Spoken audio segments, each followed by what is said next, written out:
Hello and welcome to Time with Pastor Otabil, our interactive discussion program that brings scripture to bear on the biggest issues of our lives. My name is Albert Okran, welcoming you on behalf of Dr. and Mrs. Otabil. Last week, we began a journey looking at the seasons of life. What an enthralling prospect we have ahead of us. Today, we push on from our foundational discussion, and it's my joy to welcome, leading the discussion, Pastor Mensa Otabil. Doc, thank you so much for this particular series. Well, it started well last week. We trust God it will do well. It did. There's a sense of timeliness about this particular series at this time. I think so. Well, it's talking about seasons, so it has to be timely. Looking forward to a great discussion today. Amen. Let me welcome my colleagues first, Pastor Eric Hermeku. Pastor Eric, good to see you. Thank you very much, Reverend Albert. And Pastor Priscilla Nananketia. Pastor Priscilla, good to see you. Good to see you too, and thank you. Wonderful. Doc, today we'll focus on seed time. And there's so much we would like to explore, starting from the origins. So the first scriptural mention of the word seed is in Genesis 1, verse 11. And I like the quote. It says, God created a herb that yields seed and the fruit tree that yields fruit according to its kind, whose seed is in itself on the earth. Very interesting write-up. It is. What is the meaning of whose seed is in itself? And what does it say about the universal principle of seed time? The Genesis account, it's still in an agricultural language. And so it's talking about fruits.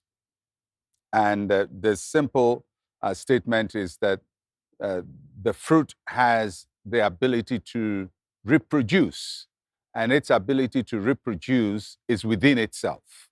So if a fruit has to reproduce, it doesn't have to go outside of itself to find the power to produce and to reproduce. And it applies to fruits, but it's a general principle that what you need to produce and what you need to be great and what you need to be significant lies within you yourself, in a seed form, not in a fruit form. A fruit normally is the finished product, and the seed is the concept that produces the finished product. So God arranged our world to operate on that principle that there will always be a finished product. But if you want to be able to reproduce the finished product, the ability to do that is within the product itself. And you have to go within the product to learn how to make it work and how to make it function. So it applies to plants, but it applies to human beings. It applies to nations. It applies to churches. It applies to companies who want to achieve something and produce. So, Doc, we intend in this series to ask you questions about seed time today, then push on to the waiting time, and then the harvest time. But help our viewers to understand why the seed time is so important. The seed time is when you are nurturing the concept that will produce the fruit. And it could be a seed time in terms of finances, where you are building on the investment that will yield the results. It could be the seed time for a pastor who is doing the work that will later produce the big church that he or she is looking for. It could be the same for everybody. So the seed time is when you are investing and you are nurturing what you've invested. It's a process. You don't just sow and reap. There is going to be a process. But it is that period when you are committing to making the right investment so that you can achieve the right fruits or the right results. It would then be fair to say no seed, no fruit. You may be given fruit as a gift, but if you want the gift to reproduce itself, then you have to discover the seed within it and plant it. So if somebody gives you the fruit, you eat it, and that's the end of it. So yeah, you can have fruit without having sown a seed. But if you want reproduction, if you want to continue, then you have to go beyond just eating the fruit that is given to you to discovering the seed that will help you to reproduce. Thank you, Doc. Doc, in the parable of the mustard seed in Matthew chapter 13, the mustard seed is described as the least amongst the seeds, but when it grows, it becomes a mighty tree with branches that give shelter to the birds. What do you say about the sheer potential or the multiplier effect of a tiny seed? Well, in that parable, Jesus says that it's a seed that is taking. And that's a very important principle, because you can have a seed that is not taking. And to take it is to own it, to own the process that is necessary for you to produce the fruit. So in the parable, Jesus says it's taking and it is sown in a field. And then he talks about how it produces fruit later on. So many, I would say probably almost in all cases, everything great starts tiny. Even we started very tiny in our mother's wombs as a seed. And then through the process of cell division and growth of the cell, we became fetuses, and then we became viable human beings in our mother's womb, and then we're born, and then we continue growing to where we are. So that is for human life. It is the same for everything we do, whether it's a company somebody starts, it starts as a seed, a thought, a concept, an idea that has to be taken. Because many times we have the ideas, but we let them go. We lose them, and we have the seed, but we don't take it. So it's important to seize the idea, to seize the concept, to see the seed, and then make it produce. Can we say this is an encouragement for people who begin very little? I mean, quite a few people begin big. I'm sure if you are inheriting a very rich parent, you probably will begin big. But even that big you begin with is still a seed, because you're supposed to start from there and make it greater, as we have seen in families which have grown transgenerational wealth, that a father leaves something for the child, and the child comes and makes it greater, and then the next one comes to make it even greater. So their seed may not be a tiny seed, but probably in comparison to what they grow it to be, you say they started small. Because for some people, 1 cedi is their small. For other people, 1,000,000 cedis is their small. So whatever it is, everybody starts small. Not the same kind of small for everybody, but everybody starts small, relatively speaking. Yes, it does. So can a wrong seed on an evil seed also follow the same multiplication effect as it has happened in these cases? Yes, I mean, the bad things that have happened in the world mostly have been because somebody had a bad idea and nurtured it and caused a lot of harm. I mean, you can easily think of people who have ruled nations or empires and have wreaked a lot of havoc and pain on human life. And most of them had an idea and worked it out. So it's a principle. You know, the particulars of the principle may be different. Ideally, the seed we have must be a good seed that we are using to bless the world. But people can also nurture, unfortunately, evil seed, because the Bible says, whatsoever a man sows, whatsoever means it can be good or bad, you know, they will reap it. Sometimes you reap bad fruits from bad seed. But ideally, we are looking at positive things that people should do with the seed that God gives to them.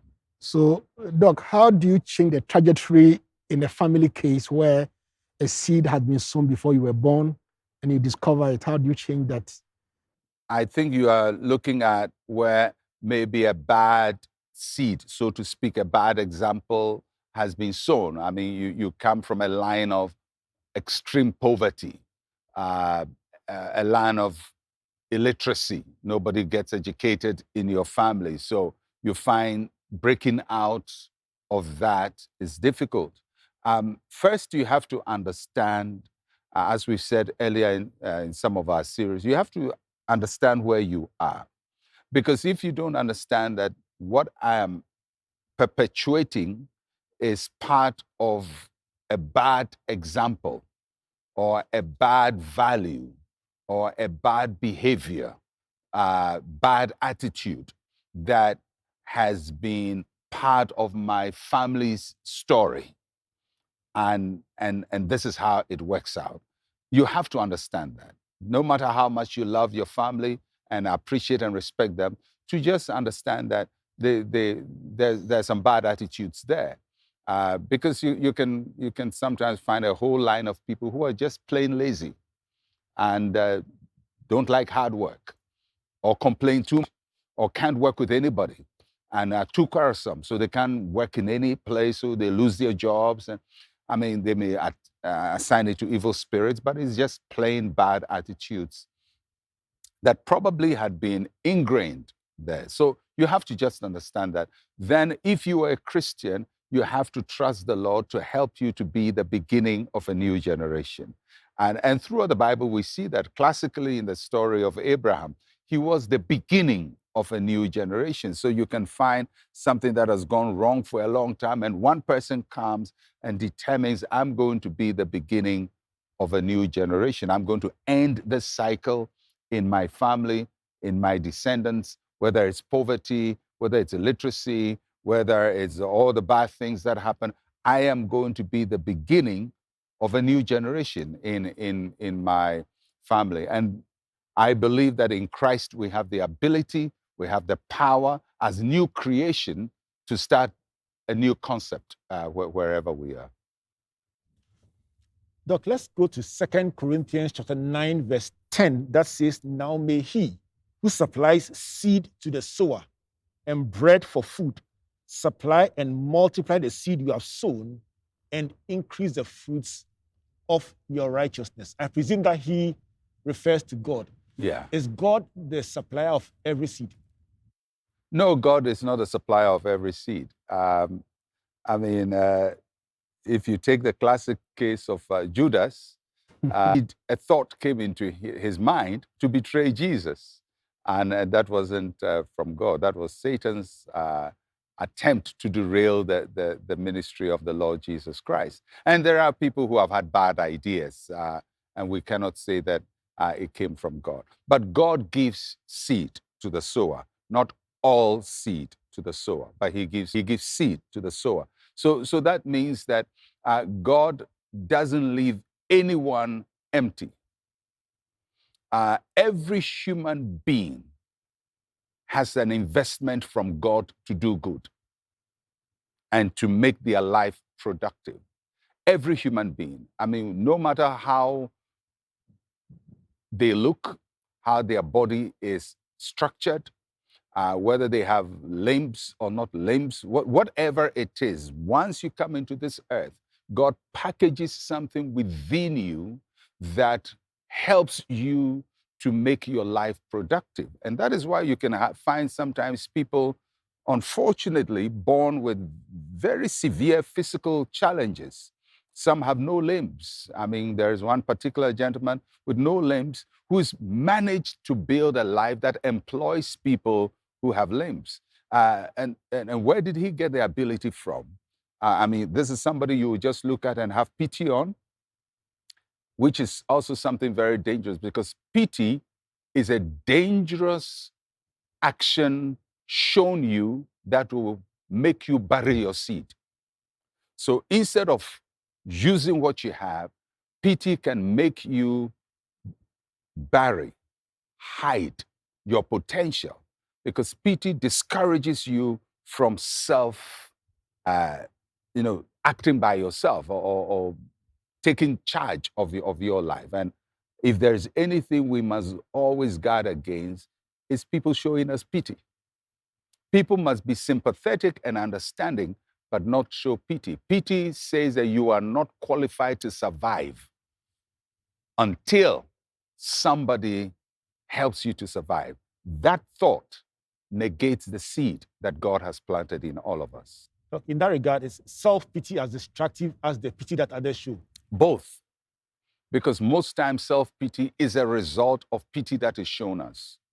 People make you feel that you're so miserable, your case is so bad, you're so unfortunate. And then you think yourself unfortunate and so bad. Once you get to that mode, every gift, every ability that God has given to you will lie undiscovered. Doc, the idea that everyone has an investment from God is such a powerful truth. It is what God gave to each one of us. So is it the taking that you mentioned earlier, is that the missing link between that investment and the reality that God desires for us? Yes, because the seed must be taken, the seed must be seized.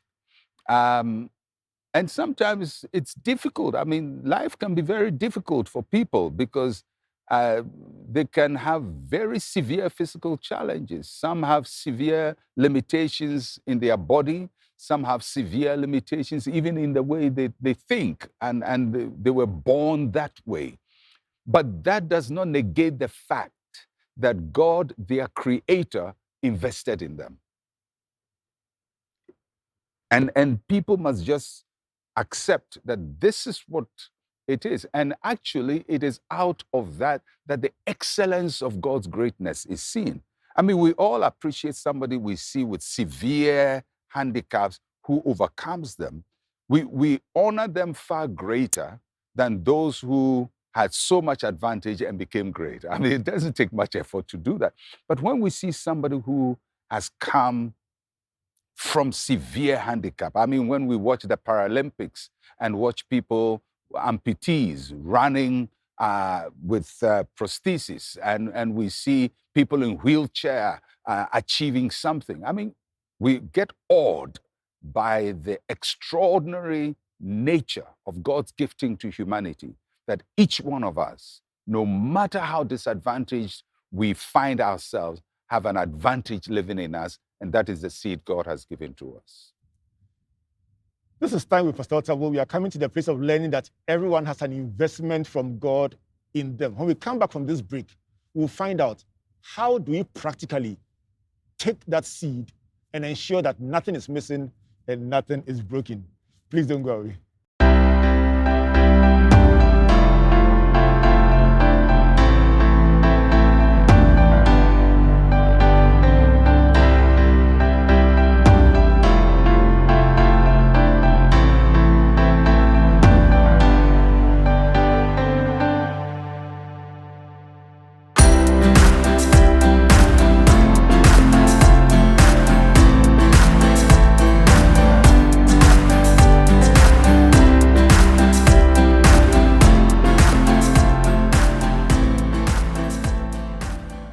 Welcome back to Time with Pastor Otabil, discussing today the seasons of life with a focus on seed time.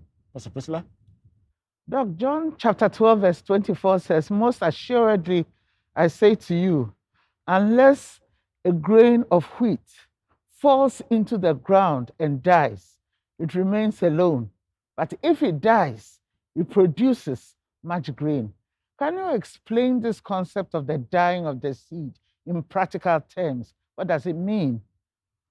In context, Jesus was talking about himself as the grain of wheat, which must die so that others will be produced to become children of God, because he was the only begotten Son, and he had to die so that other children of God could be produced. So that was what he was alluding to or focusing on. But he used a principle that is universal.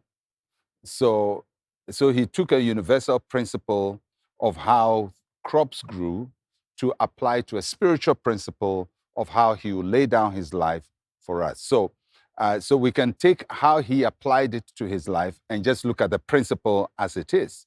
And the principle as it is says that every seed has to go through a process to become fruitful. So the seed doesn't just become fruitful just as it is. It has to go through a process of dying. In the case of Jesus, that meant he will literally die. But it doesn't mean our seeds or our gifts or our talents and opportunities have to die literally. But they would die metaphorically. They would die because you invest them into something. It's almost like if you want to make money. So you have small money, you want to save it in order to gain more money. Now, you cannot save the money today, withdraw it tomorrow. Save it today, withdraw it tomorrow. So you see the principle of a seed that is dying. It's not dying that you've lost it, but it's dying because you are not benefiting from it at a certain moment. And it's a principle of life that there are times when you don't benefit from your gift. The gift has to be trained. It has to go through a process of refinement. And at that time, you're not reaping results. And if you are a person who is instantly looking for success and you want instant success, you want to prosper, then you don't allow your gift to mature. You don't allow your investments to go through the process. You don't allow your training process to be complete. You graduate yourself quickly, and in the process, you lose the fruitfulness that should come out of that seed time when you are in a time not for reward, but for allowing the process to go on without deriving benefit from it. So can we say that in the dying process, it calls for some form of sacrifice? Yes, it does. I mean, for everybody, I mean, whether it's an athlete who is training and is building capacity and nobody knows him, he doesn't get paid for it, he doesn't get rewarded for it. I mean, most people would tell you there was a period when they were going through extreme deprivation, whether in the form of hunger, in the lack of recognition, and all of that. But they were disciplined to stay the course until the time of fruitfulness. So the seed must die, and we must reckon it as dead whilst we wait for it to grow to become the fruit we are looking for. Thank you. All right. In Ecclesiastes chapter 11, verse 4, it says that he who observes the wind will not sow, he who regards the clouds will not reap. What do the winds and the clouds represent? And how do you overcome the forces that fight us from taking our seed and sowing it? The winds and the clouds speak of adversity and uncertainty. If you just consider how difficult life is and how hard things are and how uncertain life can be, you may never plan anything long term. And seed sowing is a long-term venture. You are committing to something to give you long-term value. And if you're just looking at how hard life is, you wouldn't go through the process. I remember when I was in primary school, I had a classmate who was very fascinated with life. And, he used to talk a lot about how he wanted to live life. And I remember when we got to middle school, he dropped out of school. I don't know his family circumstances, but he dropped out of school. And he became a driver's mate. He used to ply his vehicle in front of our school. And during break time, he would come by and shout. And we really thought he was a hero. We thought he had arrived, because we are just about 12, 13, 14. And he used to come with the little money he had, he would come and buy oranges, and we just admired that he had money on him. But I remember seeing him later in life, and his circumstances had not been good. And it just seemed like life had not treated him well. And I remembered when he started, when it seemed as if he had made it. He didn't have the discipline to go through education, school, at least finish primary school, middle school, go to technical school or vocational school, and build your life. But he jumped on something, and I'm sure he just jumped, and eventually nothing settled. So sometimes people don't go through the process because either life is so hard, we want to make it quickly. We feel that, life is so hard, I need to make some money now because it's tough. But that decision will probably hurt you because it makes you abort the process for allowing the seed, your gift, your ability to properly be nurtured. So there has to be a sense of fortitude to just stand the hardships of life and allow a process to go through so that you can come out better with something that is beneficial to you and to the world. Doc, let's stay with the central theme that everyone has something that God has given them, an investment in them. And let's find some practical expressions of these in our everyday life. So for many people, the seed in their hands may look small to them. How do you avoid despising or maltreating or overlooking the seed that God has given you? It's something the Bible tells us not to do, not to despise the days of small beginnings, because everybody begins small. And we just have to have confidence that as little as our potential seems in our hands, it has the power to move mountains. It has the power to change destinies. It has the power to create an awesome reality for us in the future. We just have to trust it. The seed must be taken. You must take ownership of it, whether it is an education you are getting or a talent you have that you want to develop. You just have to believe in it. Or if you are a pastor, the calling on your life, that's your seed. That's God's gift to you. You have to believe in it, and you don't have to shortchange yourself. There will be people who will try to rush you into doing something that will not allow the seed to properly die and resurrect. And when they do that, they're going to shortchange you. So everybody has something, but we have to trust in it. It's our responsibility to trust in it. Doc, do you think comparison is another big force that makes people abandon their seed? Yes, I think so. I think sometimes, because our gifts mature differently.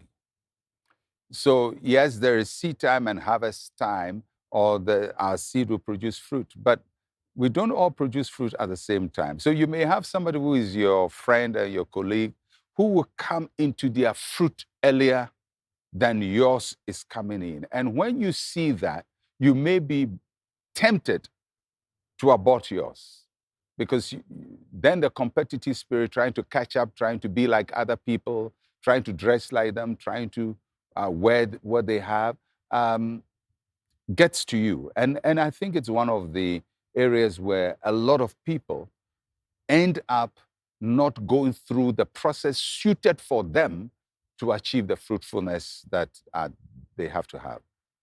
Doc, you mentioned the talent. Let me just add other natural abilities. If they qualify as a seed from God, what does the sowing process entail when it comes to talents and natural abilities? And what kind of harvest will it yield, when you sow a seed talent, so to speak? Well, everybody in life who has done something with their lives have done something because they had a talent for something. And they recognized it, that they had the talent for it. They took it. And probably they discovered it whilst they were in school, and discovered over time that they have a certain, attraction to a certain subject or a profession, and then consciously developed it. And sometimes it comes when you don't even consciously do it. I mean, it's almost as if time and opportunity comes your way, and then you just discover, wow, I didn't even know I could do this. But there will always come a point of recognition where you consciously take charge of what you're doing. So whether you're going to be a doctor, or you're going to be a lawyer, or you're going to be an engineer, or you're going to be a musician, or you're going to be a pastor, there will always come a moment when you take charge of it and you say, this is what I'm going to be. And then consciously work yourself through that. Now, working yourself through that is the time when you are investing your seed. In the classroom, you are investing your seed. And the mentors, you are investing your seed. Even in your work environment, as you start, you are working your seed. And sometimes a seed needs pressure for it to germinate. And so you may work under very, very difficult taskmasters who pressurize you. But in pressurizing you, they release what is in your seed. They release dimensions of capacity that you never thought you had. And sometimes the toughest people in our lives end up being the best gifts that God gave us to develop our talents. Doc, I find a very interesting trend these days. You find somebody to pursue a certain profession, but later on in life, they'd start doing something completely different, which is a talent of theirs. They'll say, this is really my passion. Because most people are multi-talented. So you can say they are multi-seeded. And sometimes it's easier to be a one-seed person than to be multi-seeded.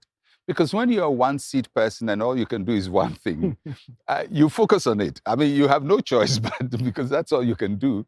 But when you find you can do a lot, then you want to find out which one is really giving me fulfillment. So you can find somebody who is good as a doctor, brilliant in the science class, but he's also a good musician and plays music, and music gives him fulfillment. But so he's talented in medicine, and then he realizes he's a good artist, and then he realizes he's a good speaker. He's a good communicator. So you see multiple seeds forcing to be, it's almost like you are giving birth to quadruplets, forcing themselves into manifestation in your life. Now, the difficulty is, how do you settle on one? Most times what people would do is one becomes the money-earning seed, and then the other becomes the emotional fulfillment seed. So one gives them money, the other doesn't give them money, but it gives them a sense of well-being when they do it. And so they probably do it as a hobby or something else to engage people. Danger, though, is when you interpret the emotional well-being to be your focus, because something that gives you emotional well-being may not give you financial security. So you may leave something that gives you financial security to something that gives you emotional well-being and then have financial challenges, because that seed, although it gives you fulfillment, doesn't give you the leverage that probably what you developed as your profession gives you. But if somebody can transition mid-career into something that they have enough competence for, that's great. But it has to be managed well. Right. So Doc, how does one find faith and motivation to keep sowing against all odds, especially when the previous attempts have failed? You have to believe in what you're doing. You have to believe in it. You have to believe that this is it. I mean, if you miss it and you think this is your seed and it's not, of course, it's going to create frustration for you. It's like somebody who thinks he's going to be a great musician and loves music, but has a horrible voice and even tonal judgment and all of that. You know, the pitch is wrong, everything is wrong, but they love music. Now, you can invest all you want into a bad talent. All you're going to get is frustration. So being able to rightly judge that this is what I have my strength in is a crucial part of what you do. So sometimes the frustration may not just be that the seed is just gestating. And it could simply be that you are just pursuing the wrong direction. And at a certain point, you just have to sit back and make an evaluation. And many times, when you get feedback from people, they affirm what you have.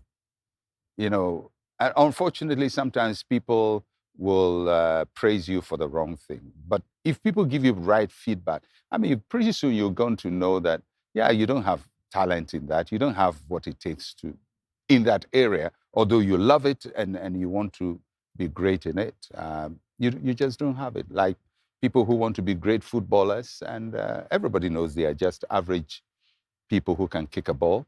But beyond that, they have no talent. They can never play for Manchester United. They can pray for it, fast for it, work hard, but they just eye to feet coordination, the movement of their feet, even the muscle triggers are not there for them to get to that exceptional stage. You can't do it. You just can't do it. I love this. This is Time with Pastor Otabil, breaking down the issue of seed time with very unique perspectives. When we come back from this break, let's find out about the environment, the timing. Please don't go away.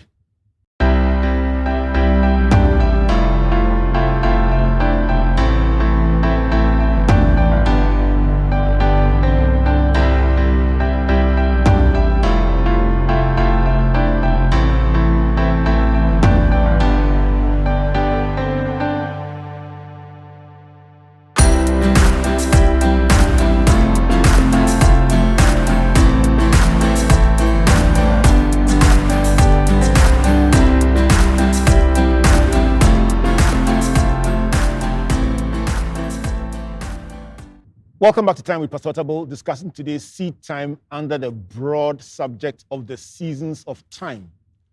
Just a reminder to call somebody you love and care about, to log on, tune in, WhatsApp them to be part of this all-important discussion. And the number on your screen is the number to use to send your questions for the attention of Pastor Otabil in subsequent editions.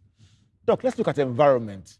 In the parable of the sower, the same sower, ostensibly the same seed, sown in different places with different results. What is the relevance or the importance of environment in this seed sowing process? It's huge. I mean, just looking at the parable, the outcomes were dramatically different for the seeds. Some never got to start and others produced. So I think the environment is important, but the different environment, the internal environment and the external environment. The internal environment is your own attitude, or what we church people call the heart. It is what kind of heart you have, what kind of attitude you have, your mental orientation, your mental aptitude, how you process ideas, how you even see yourself and see people. These are all components of your heart, who you are. And your gift grows from within your heart. So if you have a heart problem, not a physical heart problem, but if you have this kind of aptitudinal and attitudinal challenge, and have developed either self-negating, self-defeating mindsets, then the seed, your gift, even germinating from within you becomes problematic. So that's the first issue of the environment. Then there's the external environment. Many times people focus more on the external environment. My view is, if the internal is right, you can defeat the external. But if the internal is not right, you can even be put in the best external environment and nothing good is going to come out of it. So the external environment would stretch to be your work environment, your family environment, and even into the national environment, the kind of nation you live in, the culture you live in, the mindsets that rule that environment, the culture, and all of that. All of that plays a role to your productivity. I mean, there are environments, external environments that are talent enhancing, and then there are others that are talent destroying. So you find that the way the nation, the community is structured, it limits the extent of your productivity. So you will be productive, but it may limit the extent. My view is no matter how stifling the external is, if your internal heart or environment is strong and what is coming out of you is strong, you can defeat what is outside of you. But my mind goes to your message on onions, travelators, and Mark Zuckerberg that went viral across the globe. So from your experience of several decades in ministry, would you say that the internal environment is even more important than the external? It is. It is. The internal environment gives you the strength to battle the external. But if internally you are weak, I mean, let's say that internally somebody is lazy, has just an obnoxious character, fights everybody, doesn't take correction, thinks he's the best thing that happened, disrespects everybody. So that's what you are. And you are extremely talented. So that internal attitude is going to place restrictions on you. Then you confront a society that is stifling talent and doesn't want people to rise up and all of that. I mean, how are you going to survive? You're killing yourself inside and you're being killed from external. But if you have somebody with a can-do spirit and has a healthy sense of self-image and believing in his talent and ready to make the sacrifices and makes them, the external may resist him, but he would make a lot of progress. May not totally eradicate every problem, but cannot be stopped. Will make a lot of progress. Beautiful. Doc, how can we relate the lessons of the parable of the sower to a marriage or business going through seed time? In the parable of the sower, we see more the environments as a dominant force to determine outcome. Because the sower is the same, the seed you can't say is the same, but it's similar, almost the same kind of seed. But the environments are different. And Jesus explained the environment as the heart. And that's why I say there's always an internal and then the external. A business has the same. A business takes on the culture of its operators. So you can find over time that how they perceive things will be how they run what they do. And yes, it can also go through the same processes where it can be a self-sabotaging environment. You know, I've seen people who start very well and then sometimes come against tough environments and overcome them. And I've also seen people who come against tough environments and are not able to overcome. I think it's the internal fortitude that enables us to overcome. It's also just like preaching, like ministry. I mean, you can take two pastors and send them to a location. One goes to the area and says it's so hard. The people don't like church. They don't want to come and worship. You know, they're fighting their pastor. You know, and complain. And then you remove him and put another pastor there. Same place. The people haven't changed. Environment hasn't changed externally. But the new pastor goes, within 2 years, the church is growing and all of that. Souls are being won. So what has changed? It's not the external, it's the internal. One came packaged with a different attitude from the other one. And that's why when people spend time always criticizing the external difficulties they are facing, many times it is a sign that internally they don't have what it takes to overcome the external situation. Would you comment on marriage? On marriage, Yes, this lesson as it relates to marriage. I- Briefly.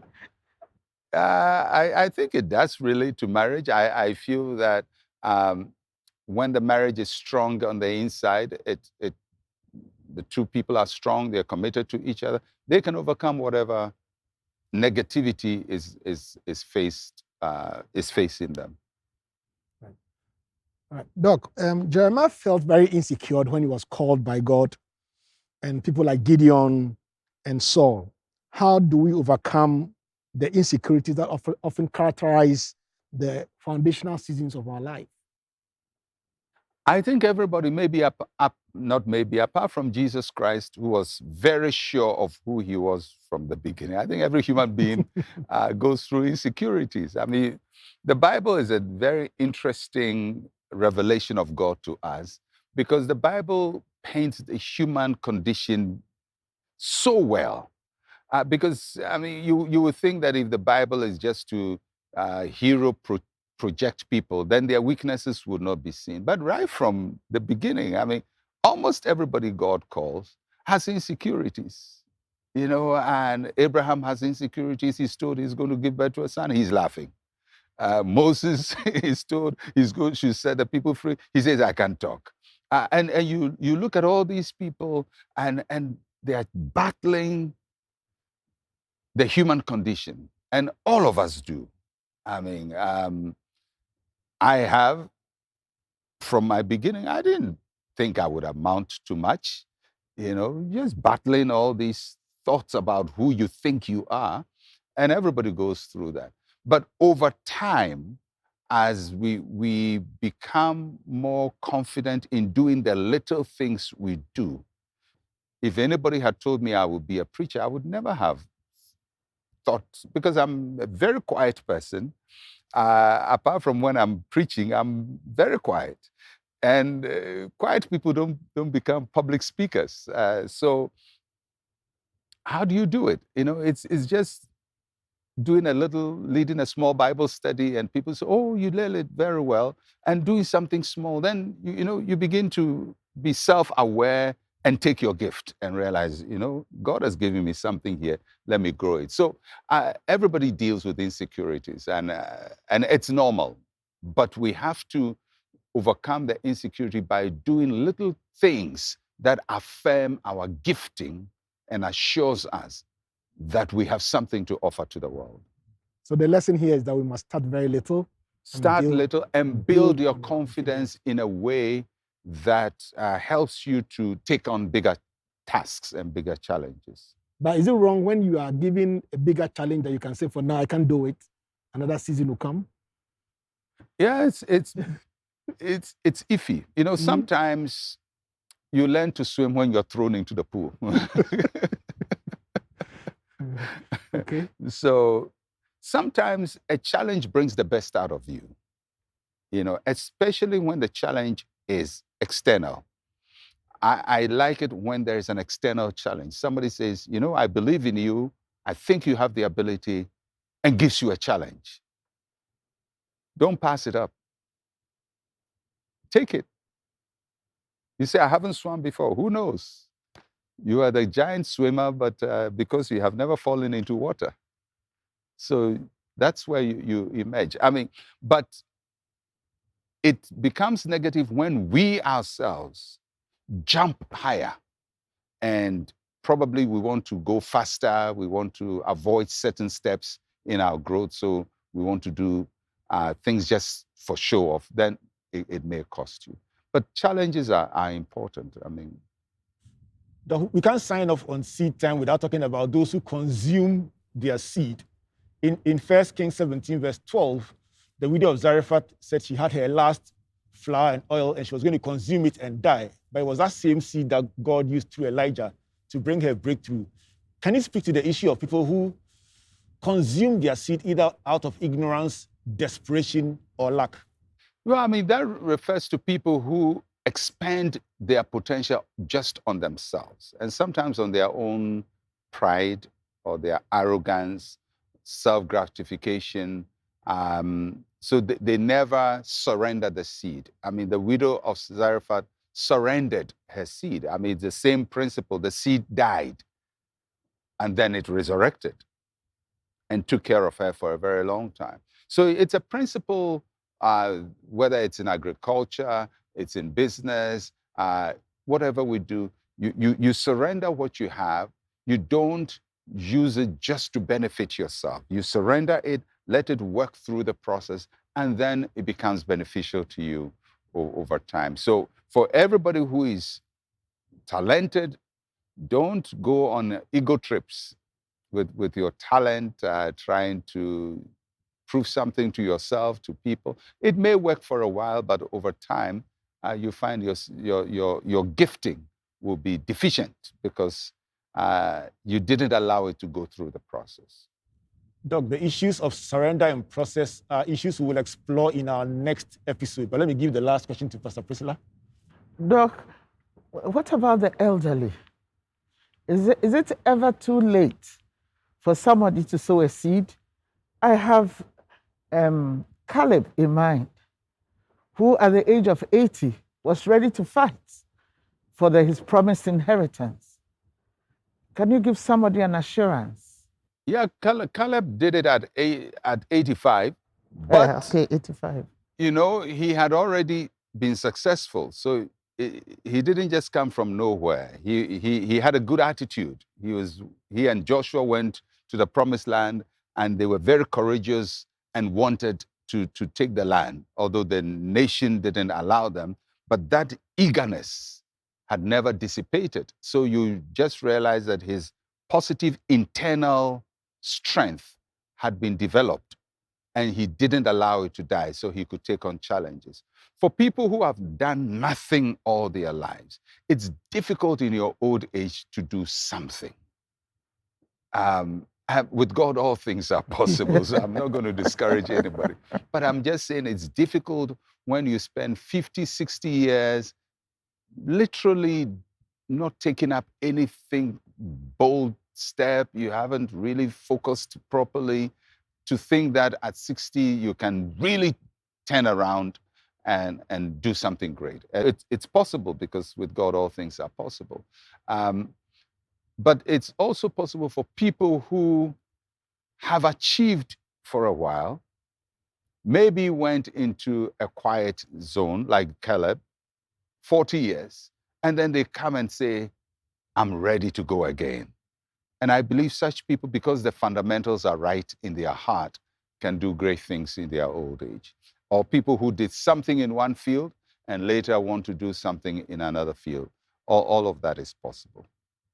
One thing is certain, this is a series that is really, really opening up life in a very special way. A big thank you to you, Dr. Otabil, for taking us on this wonderful journey. We really enjoyed it. It's always an honor. Thank you, Pastor Eric, for your contribution. Thank you very much. Very instructive today. Very, very. Pastor Priscilla? Thank you so much, and thank you, Doc. It's Thank you. always a learning time for me. Thank you. Let's close out with the time in which we are, a time that some people describe as a time of famine. So Isaac sowed in Genesis 26, verse 12, in a time of supposed famine, and yielded a hundredfold result. Can this COVID-19 dispensation, pandemic, be a seed time for somebody?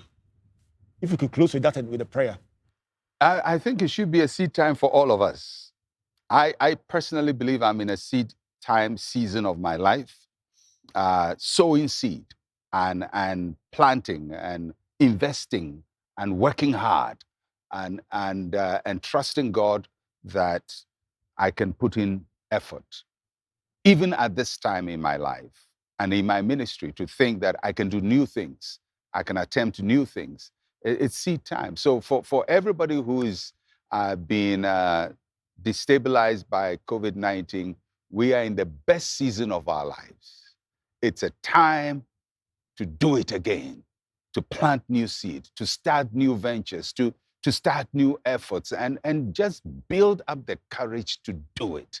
And don't tell yourself, I'm too old, it's too late, I don't think I can do it, everything is hard. It is because it is hard that we must break the ground and sow seed. So I pray that God will give each one of us the strength, the ability, the capacity to break fallow grounds and to do great things.